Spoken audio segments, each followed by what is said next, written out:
Este último evento que sacudió con el asesinato de 2 funcionarios está desbordándose hacia algo que se ha discutido mucho: las motocicletas y su participación en los crímenes. Ayer, motociclistas de Puebla hicieron una rodada en contra de la ley chaleco. Y es que allá quieren impulsar que los motociclistas porten en un chaleco visible su número de placa. Que traigan un chaleco reflejante que los identifique. ¿Sí? A mí me parece buena idea. El gobierno capitalino también tiene una iniciativa para modificar el uso de motocicletas. A ver. Las modificaciones tras el homicidio de Jimena Guzmán y José Muñoz, en donde el sicario escapó en una motocicleta.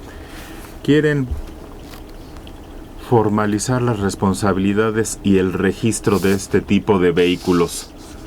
Pues se supone que está en la ley. Es que está en la ley, o debería estar en la ley, pero yo no sé si ustedes andan en la calle y se fijan, como yo. Permiso provisional traen muchas motocicletas. Y voltea uno todavía más abajo y dice Guerrero. ¿Por qué? Guerrero, Oaxaca y Puebla, he visto yo. Sí, ¿por qué de otros estados están circulando aquí con un permiso provisional? Además, ni siquiera es una hoja bien hecha, puede ser impresa en cualquier papelería de la Ciudad de México. Y es que para obtener documentación de otro estado en este tipo de documentos que da del gobierno, debe acreditarse una residencia en ese estado. Y es lo que se saltan todos. Dan una residencia falsa y obtienes placas de los estados circundantes, o para las motos de estados que son muy, muy generosos en el otorgamiento de permisos. Laxos. ¿Sí? Pero ¿qué pasa? Te dan el domicilio, pues, de la agencia vendedora de motos. Bueno, algo está pasando. Pero si las propias autoridades no ponen orden en eso, ¿para qué piden más requisitos si no se cumplen los que ya tenemos? Hay países donde se prohibió que 2 hombres viajen en motocicleta. Colombia. Y creo que en la India. Y allá los bajan a varazos, es más, en la India. A varazos, en cuanto los encuentran, les dan de golpes y luego se los llevan. Pero en Colombia se prohibió. Aquí en México viajan 2 adultos y 2 niños en la misma moto. Pero ese no es el problema del sicariato y el crimen. Ese es otro, de movilidad. No. Aquí lo que preocupa es que una moto con 2 hombres es alarma para cualquiera. Es alarma para quien va al banco, es alarma para quien va en su coche, es alarma para cualquiera. Y eso es lo que están tratando de controlar, Dora. Es alarma y es pavor y es miedo. Por eso yo señalaba que en el crimen de estos 2 jóvenes no apareció una moto. Los hubiera alertado, fíjate. Los hubiera alertado, o cuando menos les hubiera llamado la atención. Pero el tipo estuvo, previo a la llegada de la camioneta, ya en la parada, en ese punto.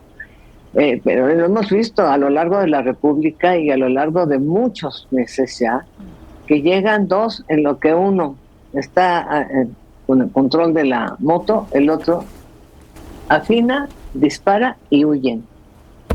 Y la alteración de placas, porque muchas veces la placa no corresponde a lo que estás diciendo de otros estados. Pero ¿qué pasa de esos lugares en donde esas placas desaparecen? ¿Qué pasa si están falsificando placas? No hay denuncia. La perdí, se me cayó. vengo a tramitar otro. Cuando muchas veces lo que sucede es que se las roban. Y tú mencionaste el centro del país, que es en donde pueden circular con mayor facilidad. Y en el norte del país, pues son placas de otros estados del norte del país. Si estás en Chihuahua, traen placas de Durango, y si estás en Durango, traen placas de Nuevo León. Es lo mismo, es todo un tráfico, pero se ha convertido en una forma de actuar y de operar, principalmente de los delincuentes, de los sicarios, y en la comodidad de algunos de los repartidores, fíjate, porque les piden a muchos de estos jóvenes que vengan con su potro, con su moto, y entonces pues la consiguen con un cuate, pero no tiene placas, y entonces lo consiguen con otro cuate y ya se dan de alta en el reparto.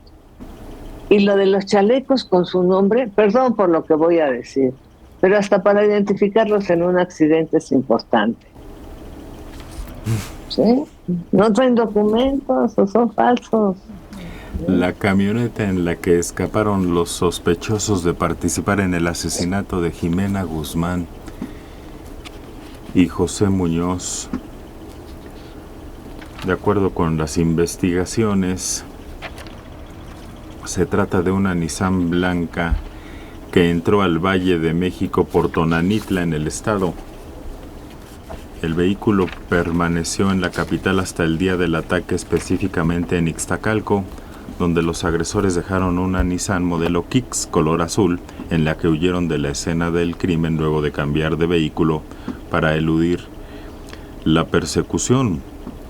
Imágenes revelaron que el tirador y 3 sospechosos más abordaron la Nissan blanca y en ella escaparon hacia el circuito exterior mexiquense. Uno de los últimos registros de este vehículo está en las inmediaciones del Aeropuerto Internacional Felipe Ángeles. Ya las autoridades fueron hasta el aeropuerto para ver si no agarraron un vuelo. Ahora se concentran en la región de Zumpango, aunque el rastreo se extiende a Hidalgo y Querétaro. Están llevando a cabo intervenciones telefónicas para ubicar a quienes cometieron el asesinato y buscar el vínculo con los responsables intelectuales. ¿Cuál fue el de Ciro? ¿O cuál fue que en un baño empezaron a platicar el hecho y ahí los estaban oyendo los agentes? En un baño. Sí, no, el patrón me mandó y que no sé qué. Y los otros escuchando la confesión. Hubo cambio de vehículos, número de serie alterados, una estrategia para eludir el C5. ¿Cómo le hicieron para saber aquí hay cámara, acá también? Entonces mejor nos vamos por acá, le damos la vueltecita.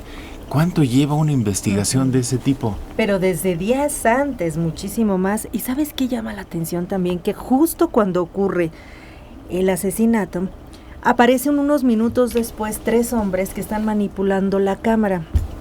Y hay una reportera con camarógrafo que está en el lugar de la escena, está reportando todo lo que está sucediendo y demás, y se da cuenta que se acercan a la cámara, los enfocan y se ve claro el rostro de los hombres. Rápido mueven la cámara, uno está en una escalera, otro sosteniéndolo y otro más en una moto.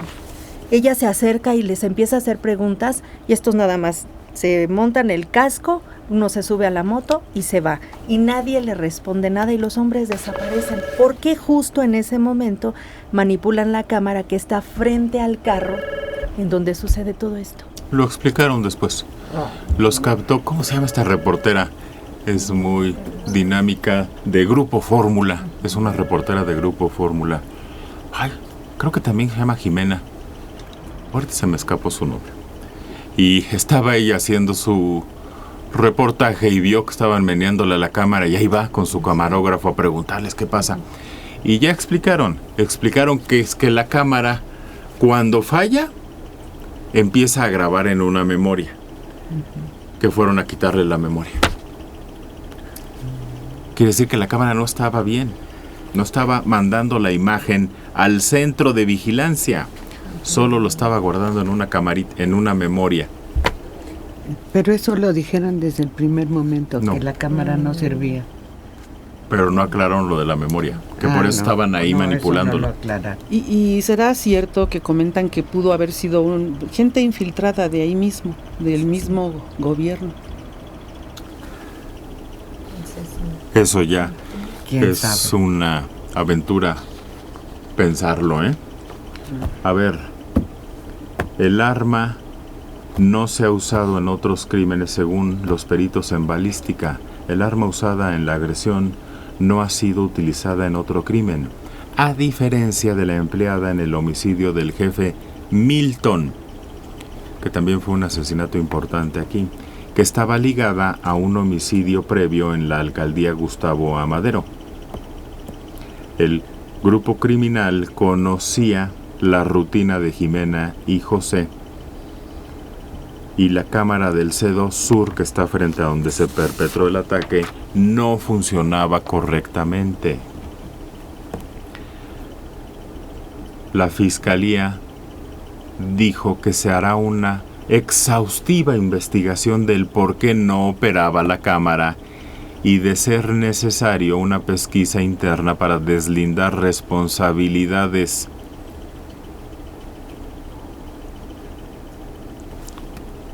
No estaba mandando imagen la cámara, la estaba guardando en una memoria.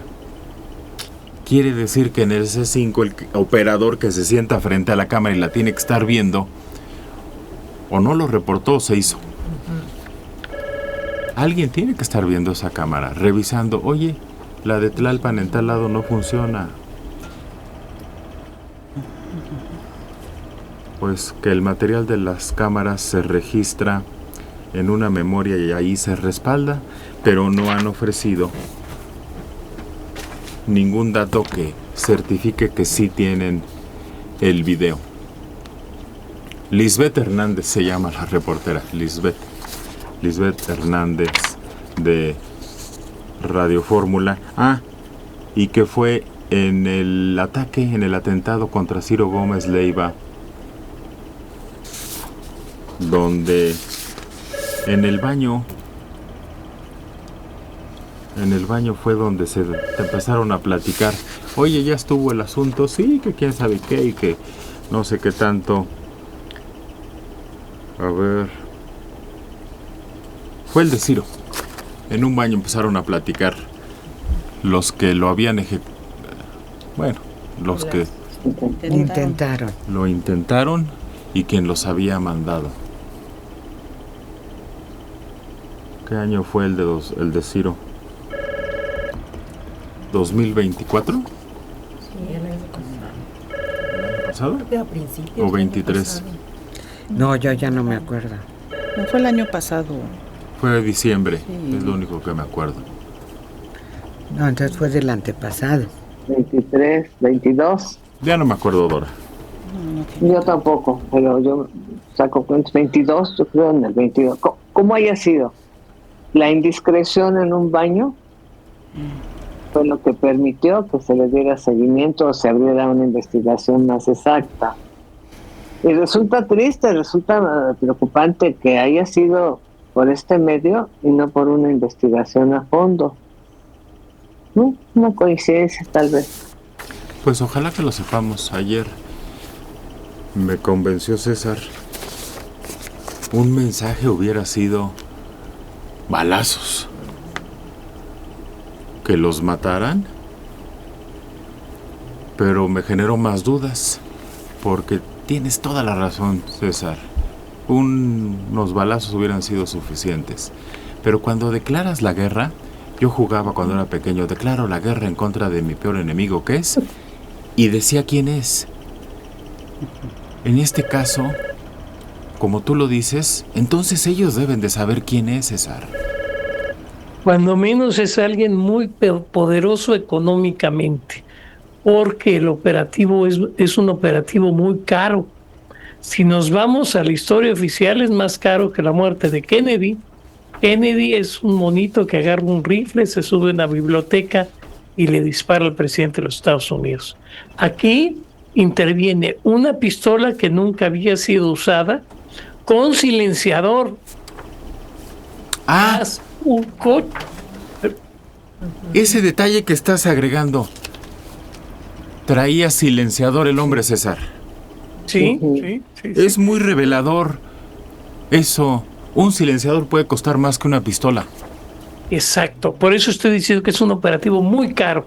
Eso, descuenten una motocicleta que se iba a perder, un coche que se iba a perder, 4 personas especializadas, más cuánto vale toda la información que recibieron en días previos, porque estuvieron yendo ahí a ese lugar y sabían que todos los días a esa hora se iban a juntar para irse a trabajar. O sea, es un operativo carísimo. De modo que quien lo mandó a hacer es alguien que es muy poderoso económicamente. Pero entonces, si lo mandas a hacer y es una guerra, tienes que certificar que fuiste tú, César. El gobierno o los afectados tenían que saber quiénes son los que atentaron. Si no, no tiene sentido. ¿Para qué haces una cosa tan cara si no van a saber quién fue? Yo creo que sí deben de saber. Ay, porque eso es para amedrentar. Entonces, amedrentar ¿ante quién? ¿De quién me voy a amedrentar? Pues debo de saberlo, porque si no, ¿cómo me amedrento, verdad? Entonces yo creo que por ahí debe de haber algo. Deben de saber, deben de tener cuando menos 2 o 3 sospechosos, fácil. Jaime. Sí, así es, deben de tener algunas líneas de investigación muy firmes, 2 o 3, deben de saber perfectamente que si es por aquí o es por acá, si es un asunto de crimen organizado, si es un asunto empresarial, si es un asunto de otro tipo. Y desde luego no lo van a decir hasta que estén seguros. Pero sí, efectivamente, pues el ataque fue planeadísimo, con profesionales, caro, realizado con precisión. Y bueno, pues cosa que no sucedió con lo de Ciro, que fue, por cierto, en diciembre del 22. No, lo de Ciro también estuvo muy bien hecho. Y el de Ciro sí era un profesional, porque pegarle sentado en una moto en movimiento con esa exactitud, ese sí era un as. Y tampoco sabemos quién. Pero ayer me dejó más preocupado Menéndez. Los intereses de grupos, porque ustedes repiten que se le metió dinero. Pues dinero sobra, son grupos muy poderosos cualquiera. Y él decía, pueden ir desde los que venden basura,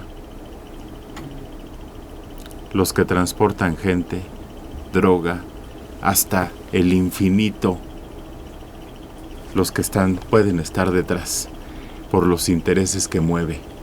Ayer hubo una diferencia entre la contestación de Clarita Brugada y de nuestra presidenta Claudia Sheinbaum. A las dos les preguntaron que sí iba a haber un cambio en la seguridad de los funcionarios y de ellas mismas. No, dijo la presidenta. Esa fue su respuesta. No. Mientras Clarita explicó, bueno, vamos a ver, por lo pronto no hay amenazas, pero quien requiera, quien lo pida, según el cargo que establezcan. Y fue más coherente su respuesta. Me pareció a mí más clara, más sensata. No hemos tenido ningún tipo de amenaza. Así que ella dice que se siente segura. Solo que ayer también estuvo movido. El chofer hizo... Perdón. No puede decir otra cosa. Tiene que demostrar que se siente segura, que está confiada, que todo el evento se está investigando, que puede estar muy dolida como mujer, como amiga, como cercana, pero que como autoridad me siento segura. Ella tiene que proyectar y vender bien a los ciudadanos de que están seguros. Es su papel. Pero muy bien. Sí, claro, sí, si por tú ves supuesto. donde se presenta, hay ahora un despliegue hasta de perros. Sí, máxima seguridad. Qué bueno porque es congruente con el evento. Pero su opinión es, me siento segura. Y es lo que habíamos dicho, nada de que el pueblo me protege. No, son payasadas.